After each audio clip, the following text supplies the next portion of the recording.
দক্ষিণ ভারতের কেন্দ্রশাসিত অঞ্চল পন্ডিচেরিতে ওল্ড লাইট হাউস এটা। বঙ্গোপসাগরের তীরে গবার্ট এভিনিউ, সেই গবার্ট এভিনিউয়ের উপরে রয়েছে এই ওল্ড লাইট হাউস। 1836 সালে তৈরি এই লাইট হাউস হচ্ছে করমণ্ডল উপকূলে তৈরি প্রথম লাইট হাউস।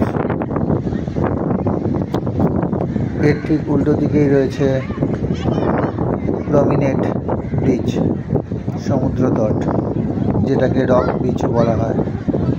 এই যে রাস্তাটা দেখছেন, এটা হচ্ছে গবার্ট এভিনিউ। তার ঠিক উল্টো দিকেই রয়েছে মহাত্মা গান্ধী স্ট্যাচু, এশিয়ার মধ্যে সবচেয়ে লম্বা স্ট্যাচু। মহাত্মা গান্ধীর স্ট্যাচু হচ্ছে আমরা এখানেই দেখতে পাই।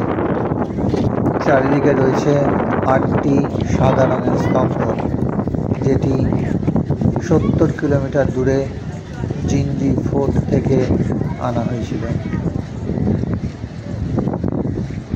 বঙ্গোপসাগরের